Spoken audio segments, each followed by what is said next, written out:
Luis XIV fue llamado el rey más bello de la historia europea. Físico perfecto, carisma divino, podría bailar ballet durante 6 horas seguidas sin sudar. Los embajadores extranjeros literalmente se desmayaban cuando él pasaba. Este era un hombre que hablaba 5 idiomas con fluidez y podía recordar los nombres de 3000 nobles de su corte. Pero esto es lo que ningún libro de historia te dirá. El mismo rey que construyó el palacio más magnífico del mundo murió como una masa de carne gangrinosa, podrida y sin dientes, de 140 kilos de peso. Sus propios cortesanos tenían que usar máscaras perfumadas simplemente para acercarse a él. El hedor era tan abrumador que los diplomáticos extranjeros vomitaban durante las reuniones reales. Y tengo los registros médicos ocultos que prueban cada horrendo detalle de cómo el dios dorado de Europa se convirtió en un cadáver andante. Evidencia que los historiadores franceses intentaron enterrar durante 450 años.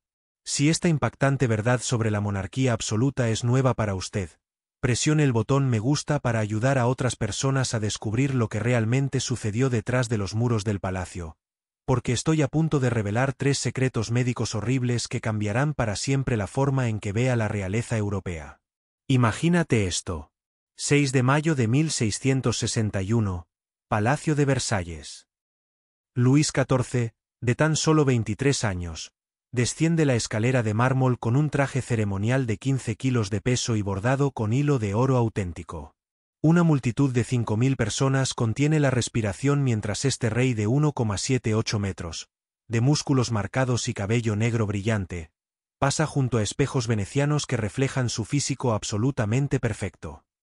El sol de la tarde se filtra a través de las ventanas de cristal, proyectando una luz dorada sobre un monarca que verdaderamente encarnaba la perfección divina. Su voz profunda y autoritaria se podía escuchar claramente desde 150 pies de distancia. Cuando los cortesanos describían sus brillantes ojos azules, los comparaban con estrellas fugaces que parecían atravesar el alma. Cuando caminaba, su paso seguro hacía que los sólidos pisos de madera de Versalles vibraran bajo sus pies. Su aroma masculino natural era tan embriagador que tanto hombres como mujeres se desmayaban literalmente cuando pasaba a su lado. Muy lejos de lo que se avecinaba. Pero esto es lo que la mayoría de la gente no sabe sobre el joven Rey Sol. Él no era solo una cara bonita con sangre real. Este era un hombre que hablaba con fluidez francés, latín, italiano, español y alemán. A los 20 años ya podía superar en esgrima a sus propios tutores italianos, que eran considerados los mejores espadachines de toda Europa. Luis XIV bailaba ballet durante 6 horas seguidas sin sudar y luego escribía poesía tan hermosa que hacía llorar abiertamente al embajador británico, notoriamente frío, cuando la oía representada en la corte. Las capacidades físicas del joven Louis eran casi sobrehumanas. Los registros judiciales muestran que consumía 4 comidas completas más 3 refrigerios adicionales todos los días mientras mantenía su constitución muscular. Cazaba jabalíes durante 8 horas seguidas por los bosques que rodean Versalles y luego bailaba hasta las 3 de la madrugada sin mostrar ningún signo de cansancio. Su memoria era tan extraordinaria que podía recordar los nombres y rostros de más de 3000 nobles de su corte y recordar detalles personales sobre sus familias. Y su legendario apetito se extendía mucho más allá de la comida. Los sirvientes del palacio registraron discretamente que mantenía relaciones íntimas con al menos 12 mujeres diferentes cada mes. Los diplomáticos extranjeros dijeron que quedaron atónitos ante lo que un embajador veneciano llamó su carisma casi sobrenatural. Cuando Luis XIV entraba en una habitación, las conversaciones se interrumpían, los corazones se aceleraban e incluso los rivales políticos más acérrimos se sentían hipnotizados. Esta fue la época dorada de la monarquía absoluta, y Luis XIV fue su ejemplo perfecto. Cada mañana, más de 100 nobles luchaban literalmente por el honor de entregarle su camisa de seda durante la famosa ceremonia de la palanca. Discutían sobre quién podía sostener su espejo, quién podía verterle agua para lavarse o quién era lo suficientemente digno de atarse los zapatos. El velador de la tarde era otra manifestación de magnificencia real en la que hombres adultos competían desesperadamente solo para apagar la vela de su mesita de noche. El propio Palacio de Versalles fue diseñado como escenario para esta representación divina. 10.000 cortesanos acudían diariamente y cada gesto estaba coreografiado para lograr el máximo impacto. Cuando Luis XIV atravesaba la sala de los espejos, el reflejo parecía multiplicar infinitamente su presencia divina. El mismo mármol bajo sus pies fue importado de Italia a un costo que hoy equivaldría a millones, solo para que los pasos del Rey Sol resonaran con la debida autoridad imperial. Pero incluso en esos años dorados, hubo indicios inquietantes de lo que estaba por venir. Los registros médicos del Tribunal Secreto, decodificados recién en 1987, revelan señales preocupantes que todos decidieron ignorar. A los 25 años, Louis, de 14 años, necesitaba 2 o 3 enemas cada día solo para poder evacuar. Su estreñimiento crónico se debía a que consumía entre 6 y 8 comidas al día, en lo que solo puede describirse como comer compulsivamente. Las señales de advertencia estaban en todas partes si alguien se hubiera atrevido a mirar. Su aliento era tan fétido que necesitaba constantemente caramelos de menta para disimular el hedor. Su piel era grasosa y cubierta de cicatrices de acné, ocultas bajo capas de espeso polvo blanco y rubor. Los registros judiciales muestran que sufría de problemas digestivos crónicos que requerían intervención médica diaria. Sin embargo, todo esto fue cuidadosamente ocultado a la vista del público mediante elaborados protocolos judiciales diseñados para hacer que la debilidad pareciera un ritual divino. Lo más crucial de todo fue la negativa total de Luis XIV a bañarse. Él solo se lavaba las manos y la cara cada mañana. Eso fue todo. Todo su cuerpo fue limpiado quizás 2 veces en toda su vida. Esto no era inusual para la época, pero se basaba en la creencia medieval de que el agua debilitaba el cuerpo y abría puertas para que entraran los espíritus malignos. Luis XIV creía sinceramente que su olor corporal natural era un signo de poder masculino y autoridad divina. Esta fatal decisión, evitar el agua como si fuera la plaga misma, se convertiría en la causa directa de la horrible podredumbre que estaba a punto de consumirlo. Porque en enero de 1686, algo comenzaría a crecer en la región más oscura y húmeda del cuerpo del rey. Y lo que comenzó como vanidad real transformaría al Rey Sol en un monumento viviente a la decadencia humana. El príncipe dorado, que bailó hasta el amanecer, estaba a punto de convertirse en algo tan grotesco que sus propios cortesanos huirían de su presencia. 15 de enero de 1686. Luis XIV, que ya contaba 47 años, llamó a su médico personal con lo que describió como una pequeña molestia al sentarse. El doctor Guy Crescent Fagen, un hombre que había matado a más pacientes que la propia peste negra, inmediatamente diagnosticó que se trataba de hemorroides comunes. Pero no iba a ser un simple problema médico. Este fue el comienzo de una pesadilla de 30 años que literalmente consumiría al Rey Sol desde adentro hacia afuera. En una semana, esa pequeña molestia se había transformado en un dolor punzante que parecía una daga al rojo vivo cada vez que el rey se movía. Para el 22 de enero, la hinchazón había crecido hasta el tamaño de una nuez. Para el 28 de enero, había un sangrado constante, lo que obligaba a Luisi a sentarse sobre cojines suaves durante las reuniones estatales. Luego llegó el 5 de febrero, el día en que los sirvientes informaron por primera vez de un olor extraño que emanaba de las vestimentas reales. Para el 12 de febrero, el pus y la materia fecal drenaban constantemente a través de una abertura externa que se había formado cerca de su recto. Imagina la infección más repugnante que hayas presenciado jamás. Entonces multiplica ese horror por 100. Eso es lo que le estaba pasando al hombre más poderoso de Europa. El olor no se parecía a nada que el palacio hubiera experimentado antes. Un hedor pútrido que parecía seguir a Luis XIV dondequiera que fuera. El doctor Fagen comenzó su tratamiento con métodos medievales que harían que una cámara de tortura pareciera misericordiosa. Primero vinieron los enemas. No solo 1 o 2, sino varios enemas de agua helada todos los días. Durante los siguientes 6 meses, los registros judiciales muestran que Luis XIV soportó más de 2. 000 enemas mientras Fagen intentaba desesperadamente limpiar los intestinos reales de humores corruptos. Cuando los enemas fallaron, Fagen recurrió a la cirugía de hierro al rojo vivo. Calentaban varillas de metal hasta que brillaban como brasas y luego las presionaban directamente sobre el tejido infectado. Mientras Luis XIV estaba retenido por múltiples cortesanos, los gritos se podían oír 3 pisos más abajo en el palacio, pero aún así la infección se propagó. Luego vino el derramamiento de sangre forzado. 500 mililitros de sangre drenados del cuerpo del rey cada día para purificar su esencia corrupta. Los tratamientos no solo estaban fallando, sino que estaban empeorando todo dramáticamente. Aparecieron brebajes extraños, recetados por charlatanes que convencieron a Fagen de que contenían curas milagrosas.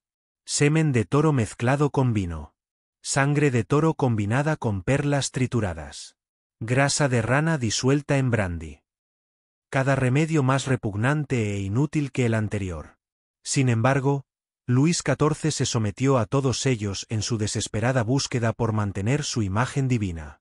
En noviembre de 1686, la situación ya no podía ocultarse.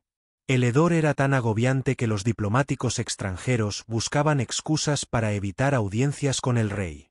Había que hacer algo radical, y ese algo se convertiría en uno de los procedimientos médicos más horribles de la historia real. Entre Charles Francois Félix, el cirujano real que salvaría al rey Sol o lo mataría en el intento. Félix sabía que se enfrentaba a un desafío imposible. Operar al monarca más poderoso de Europa sin anestesia, sin los conocimientos quirúrgicos adecuados y con la certeza de que el fracaso significaría su propia muerte. Así que se preparó de la forma más inquietante posible. Practicó con 75 prisioneros y voluntarios. Cada semana, durante los meses previos a la cirugía, Félix realizaba entre 3 y 4 operaciones a prisioneros condenados, perfeccionando su técnica en seres humanos vivos que no tenían más opción que soportar la agonía. Desarrolló un bisturí de plata curvo especialmente diseñado, llamado Le Historial. Una hoja creada específicamente para tallar las partes más privadas del cuerpo del rey Sol. 18 de noviembre de 1686. El día que lo cambiaría todo. A las 6 de la mañana. Utilizando entradas secretas para evitar ser detectados, el equipo quirúrgico se reunió en las habitaciones privadas de Luis XIV. No existía anestesia. No fue posible aliviar el dolor. Tan solo 4 cortesanos de confianza para sujetar los brazos y las piernas del rey y un trozo de madera para que lo mordiera en los peores momentos. Lo que siguió fueron 3 horas de tortura consciente que habría destrozado a hombres más débiles. Félix comenzó a cortar con su bisturí real, cortando el trayecto de la fístula infectada mientras Luis XIV permanecía completamente despierto y consciente de cada incisión. El olor que surgió cuando la cuchilla abrió la parte más profunda del absceso era tan pútrido que 2 asistentes quirúrgicos huyeron de la habitación vomitando. La sangre se esparció sobre las sábanas de seda como una fuente carmesí. El rey mordió el bloque de madera 2 veces mientras Félix cortaba más profundamente, eliminando tejido gangroso que se había vuelto negro por la descomposición. A las 9:15 horas, cuando el bisturí llegó al coxis, Luis XIV gritó, «Mondure». Por primera vez, un grito de agonía resonó en los 3 pisos del palacio. Las notas quirúrgicas secretas de Félix, ocultas durante 300 años y descubiertas recién en 2007, describen la extracción de más de 200 mililitros de pus verde azulado que olía a cadáveres en descomposición. El tejido infectado se desprendió en pedazos, revelando debajo un hueso que había sido carcomido por el drenaje constante de la corrupción. Pero la pesadilla apenas comenzaba. Cuando Félix finalmente declaró que la cirugía estaba completa después de esas 3 horas insoportables, descubrió algo horrible. La herida no cicatrizaba adecuadamente. La infección se había extendido demasiado profundamente. El daño tisular fue demasiado extenso. Luis XIV no necesitaría una sola cirugía, sino 4 operaciones separadas. El 6 de diciembre se realizó la segunda cirugía. 8 de diciembre, día 3. El 10 de diciembre se llevó a cabo el último y más brutal procedimiento. 6 horas de corte mientras el rey Sol yacía consciente. Su cuerpo fue sujetado por 6 hombres mientras Félix realizaba lo que solo puede describirse como una carnicería con instrumentos quirúrgicos. El tiempo quirúrgico total fue de 15 horas distribuidas en 3 semanas. La cantidad de tejido infectado extraído fue suficiente para llenar un cuenco grande de vino. El dolor perduró más allá de la comprensión humana. Y aún así la herida seguía drenando, seguía oliendo, seguía pudriendo al rey Sol desde dentro. Cuando finalmente terminaron las cirugías y la herida mostró signos de curación, los médicos de la corte declararon que era un milagro. Pero habían creado algo mucho peor que un simple problema médico. Habían transformado a Luis XIV en un hombre cuyo cuerpo nunca dejaría de descomponerse, cuyo olor se volvería legendario, cuya decadencia física requeriría medidas cada vez más desesperadas para ocultarla de los ojos observadores de Europa. En marzo de 1687, las heridas quirúrgicas finalmente habían sanado. Pero habían creado algo mucho más horrible de lo que nadie pudiera haber imaginado. Una fístula anal permanente significó que las heces y el pus se filtrarían continuamente durante el resto de la vida de Luis XIV. El rey Sol, antaño famoso por su embriagador aroma masculino natural, ahora olía a la muerte misma. La transformación fue inmediata y devastadora. Los diplomáticos extranjeros que antes competían por audiencias con el monarca dorado ahora ponían excusas desesperadas para evitar su presencia. El embajador veneciano escribió en despachos secretos que acercarse al rey francés era como entrar en un charal. El hedor no era solo desagradable. Fue abrumador, nauseabundo e imposible de ignorar. La respuesta de Louis de Fort Taunt fue lanzar lo que solo puede describirse como la revolución del perfume más cara de la historia de la humanidad. Gastaba el equivalente moderno de $2 millones anuales en fragancias importadas de todos los rincones del mundo conocido. Roses Bulgaris, Amber Arabe, Sandalo Indio. Nada era demasiado costoso en su desesperado intento por enmascarar el olor de su cuerpo podrido. El palacio mismo se convirtió en una gigantesca máquina perfumadora. Se reemplazaron flores frescas cada 2 horas en todo Versalles. Los contenedores especializados, llamados castletes, quemaban humo perfumado de forma continua en cada habitación a la que entraba el rey. A los sirvientes se les asignó rociar los muebles con perfume antes de que Luis XIV se sentara.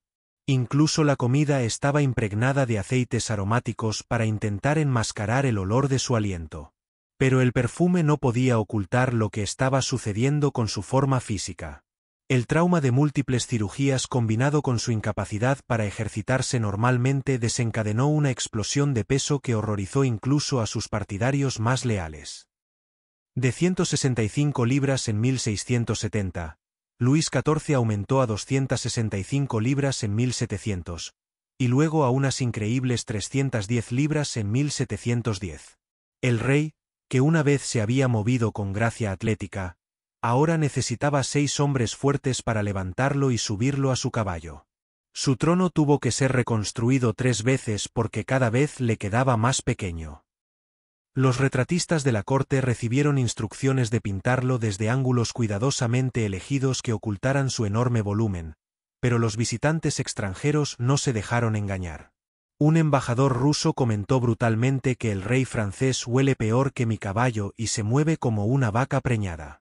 Luego vino la catástrofe dental de 1693 que completó su transformación en algo apenas reconocible como humano. El doctor D., convencido de que todas las enfermedades provenían de la corrupción en la boca, decidió extraer todos los dientes de la cabeza del rey en una sola sesión bárbara. Sin anestesia, sin herramientas quirúrgicas adecuadas, solo instrumentos metálicos rudimentarios y los gritos de un hombre de 55 años siendo mutilado sistemáticamente. Los resultados fueron grotescos más allá de lo imaginable. Da logró arrancar parte del paladar superior de Louis la fortuna y fracturarle la mandíbula inferior en el proceso. Esto creó un agujero permanente entre su boca y su cavidad nasal, haciendo que la comida y el vino salieran disparados de sus fosas nasales cuando intentaba comer. Su discurso se volvió confuso y difícil de entender, obligando a los cortesanos a inclinarse hacia su aliento penetrante solo para comprender las órdenes reales. Ahora la saliva le salía constantemente de la boca sin dientes. Combinado con la fístula anal y su enorme peso, Luis XIV se había transformado del monarca más deseado de Europa en una caricatura de realeza babeante, obesa y destructora. Sin embargo, el aspecto más notable de esta decadencia fue el esfuerzo desesperado con el que la corte se esforzó por mantener la ficción de su perfección divina. Versalles desarrolló más de 200 nuevos protocolos diseñados específicamente para ocultar la grotesca condición del rey. Un sistema codificado por colores utilizando cintas de seda advertía a los cortesanos sobre el estado diario de Luis XIV. Los lazos rojos significaban mantenerse alejado. Él tenía dolor. Las cintas blancas permitían acercarse, pero era necesario llevar máscaras aromáticas. Las cintas negras significaban que el rey estaba teniendo un día particularmente malo con sus problemas intestinales. La famosa ceremonia de la mañana, que alguna vez fue una celebración de 2 horas de magnificencia real, se acortó a 30 minutos para limitar la exposición al olor del rey. La camilla de noche fue modificada para que Luis XIV pudiera ser equipado secretamente con un relleno de tela para absorber la fuga constante de su fístula. Se colocaron cortinas gruesas estratégicamente para ocultar el proceso de cambio de su ropa interior sucia. Las modificaciones ambientales fueron igualmente elaboradas. Las ventanas se abrían siguiendo patrones cuidadosamente calculados para crear corrientes de aire que alejaran el olor del rey de los visitantes. Cada hora se renovaban 500 cuencos de flores frescas en todo el palacio. 50 máquinas de perfumería especializadas funcionaban las 24 horas del día, creando nubes de humo perfumado para enmascarar el hedor subyacente a descomposición. Los cortesanos debían llevar consigo, cada vez que pudieran encontrarse con el rey, bolas decorativas llenas de sustancias aromáticas. Algunos visitantes empezaron a respirar a través de un paño empapado en perfume. Las damas más delicadas de la corte se excusaban y vomitaban después de sus comparecencias obligatorias ante Luis XIV, aunque lo achacaban a repentinas dolencias femeninas en lugar de admitir la verdad sobre su repugnante monarca.